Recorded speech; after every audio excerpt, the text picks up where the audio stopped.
A no-sleep story posted by psyopticnerve. I just wanted to go home. I had been walking home after the late shift with my head down, in that post-work days where all you can really think of is eating some food and vegging out, when I met her. "Oh, there you are, babe." I turned around to see a pretty young woman rushing toward me, arms wide open. I stumbled back as she wrapped herself around me, my hands still stuffed in my jacket pockets. "Please, help me. Someone is following me," she whispered, looking up at me with panic in her eyes. I glanced behind her and saw a silhouette approach, then pause just before they entered the glow of a streetlight. "Do you see?" she hissed, releasing her grip on me. "Yeah," I murmured, staring straight at the person to let them know I could see them. I hoped this would be enough to turn them away, but they remained motionless. "Will you walk me to my place?" "It's not far, I promise," she asked. Yeah, of course. I didn't like turning my back on her pursuer. As we walked, I strained my ears to listen for approaching footsteps.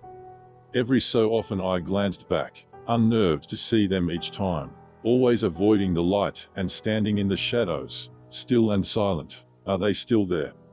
She tugged on my sleeve. "Yeah, they are. Listen, I don't know if we should walk straight to your place. Then they'll know where you live," I said, stealing another glance behind us. "We should try to lose them somehow." She looked up at me, and I watched her cycle through expressions as she tried to decide if I was trustworthy. "We can go to a place with more people around," I added, hoping I hadn't alarmed her. "Look, there's a diner a few streets over. We can sit down, wait a while, make sure the coast is clear before we leave." "You hungry?" "No. But that's fine with me. It's freezing out here," she replied after a few moments. We crossed the street at the next intersection. I looked back to see the figure still standing on the other side, watching as we disappeared around a corner. I quickened the pace, practically dragging her along. Once we made it inside the relative safety of the diner, I picked us a booth away from the windows, but at an angle that I would be able to see if anyone walked by. After our waitress dropped off our menus and glasses of water, my new acquaintance appeared to relax a bit, though her hands were still so shaky that she had to use both of them to sip her water. We sat in silence, and I kept my eyes on the window. "I'm really sorry I ruined your night," she blurted after a while. I panicked. No, not at all. Totally fine. I'm glad you said something." "That was definitely sketchy," I assured her. She looked down at the table, and we went back to uncomfortable silence.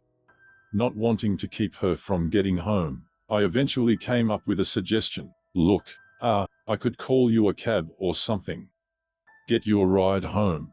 That way you know that creep won't be able to follow you." She didn't look up and addressed the table. Her response took me aback. "I don't know if it would even matter." "What do you mean?" she sighed, bringing her hands to her face and rubbing her eyes. "It will still be out there somewhere." "It?" She spread her fingers open, peering at me from behind them. "Yes. It. Them. I don't know anymore." "Okay, look. How about you fill me in on what exactly is going on here?" I snapped. She dropped her hands. Her lip quivered like she was fighting back tears. I softened my expression and apologized, but she waved it off. I. They were far away when it started, far enough that I didn't think much of it. Just someone in the corner of my eye. Really?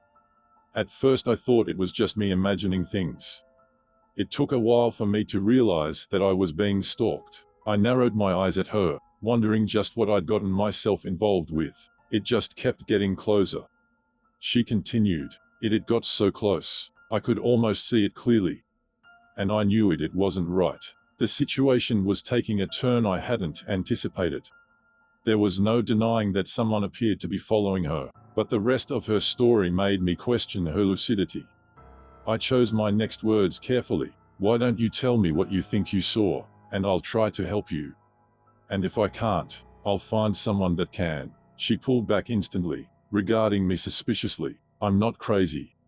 I know what I saw," she replied sharply. "All I'm saying is that your eyes can play tricks on you when you're afraid." I countered. "No. It wasn't human. It was like it was the absence of a person. Like where someone should have been, there was just no one. I was so scared, and I knew it couldn't be real. But then, you saw it too. I did see someone. That part is accurate. But I didn't see anything that made me think that they were. I trailed off as something caught my peripherals. Outside the window there had been a nearly imperceptible movement, but as I squinted toward it, I could make out the vague outline of a figure in the alley across the street. She followed my gaze, twisting in her seat. "It's there, isn't it?" she breathed. I nodded, gritting my teeth. "Wait here," I said, rising from the booth. "No. Don't go out there," she exclaimed, her eyes wide. I ignored her and pushed through the door, adrenaline pumping through me. "Hey. I can see you," I called, entering the road, my knuckles curling. The silhouette stood its ground. I was nearly across the road when headlights approached, washing over me just before the vehicle swerved out of the way. "Get out of the road, asshole!"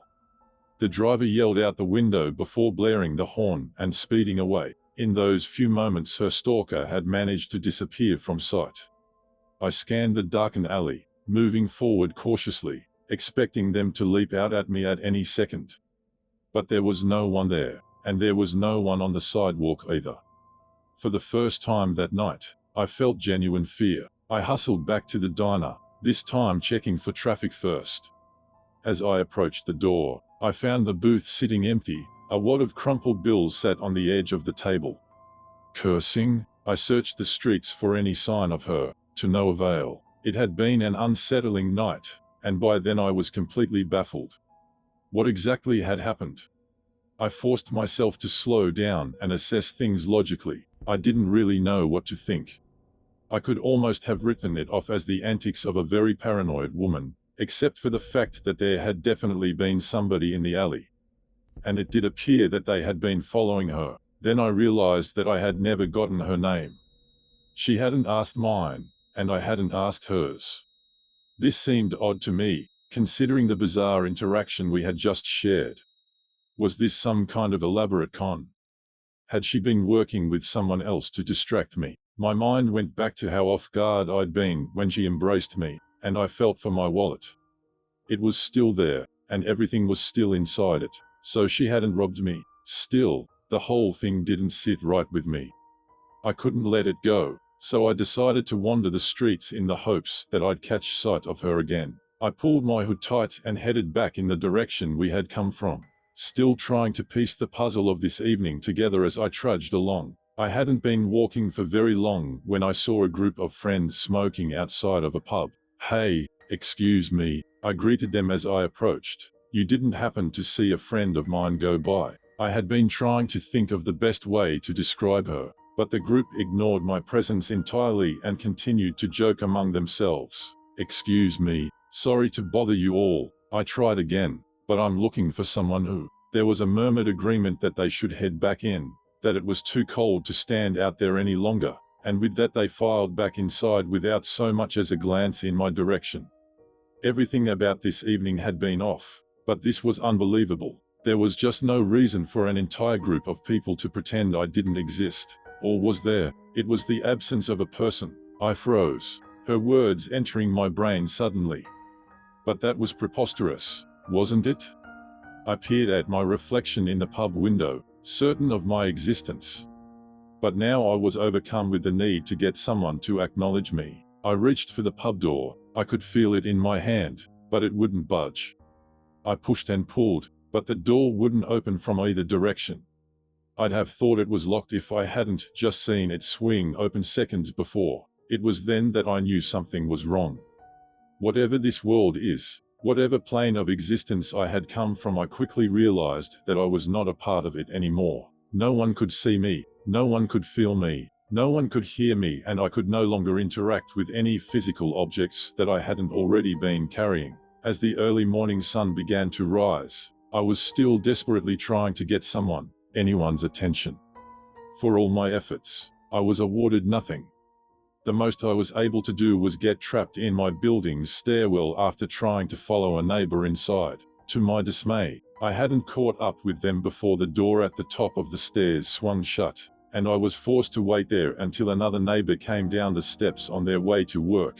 Being outside was better. Even if I could still feel the whipping wind, at least out there I couldn't get stuck anywhere. For the first few days I felt hunger and thirst, but the longer I stayed, the less I felt. Eventually I grew numb to these sensations. Even the stinging cold became bearable. Gradually, I came to accept my fate, however cruel, however impossible it all seemed. It had probably been weeks. By then I had lost all sense of time. When I met another like me, I had been sitting in the frozen park late at night, trying to remember what it was like to be real. I didn't react to the shadow that loomed in front of me, expecting it to belong to yet another person who couldn't see me. It was only when it halted that I bothered to look up. They were much like the silhouette I had seen on that fateful night, and my breath caught as I tried to find a face that wasn't there.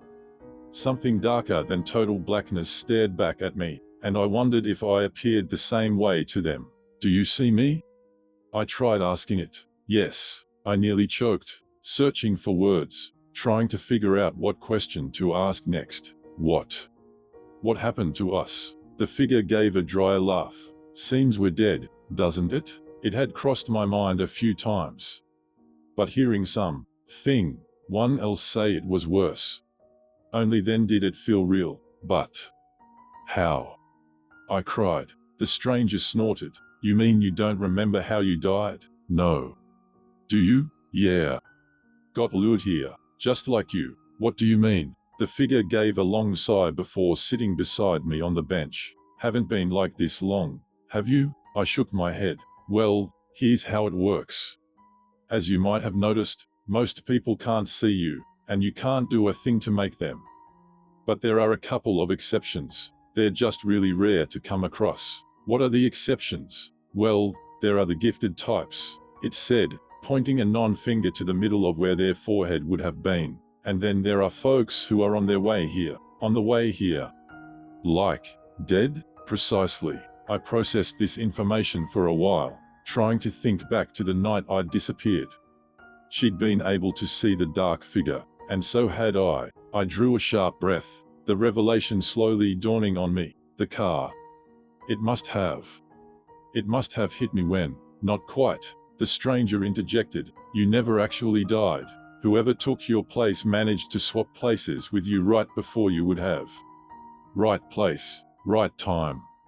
Nearly impossible without the help of someone living. "So she tricked me?" I scoffed, incredulous. Why would she do that to me?" "Who knows? People do crazy things for all sorts of reasons, you know? Point is, don't bother dwelling on reasons here. They don't matter much. Good luck finding your way back. Not many of us ever do." With that, the absence of a person strode away, leaving me to come to grips with what I'd been told. I knew I'd never find her again. Whoever she was, whatever she wanted, it didn't matter. She had gotten what she needed, and she was long gone. It took some time, but I learned that I had to accept that. I learned that I had to let it go. It seemed the only way I'd ever make it back was to remain vigilant, to notice anyone who gave me the slightest glance. So I wandered, aimless, directionless. For how long, I can't say. Time doesn't really seem to matter as much here. You kind of forget about it after a while. All I can say is that one day, my efforts paid off. One day I found my ticket back, after searching for so long. So I thank you, my friend, for the opportunity. I hope that you find your way back, someday.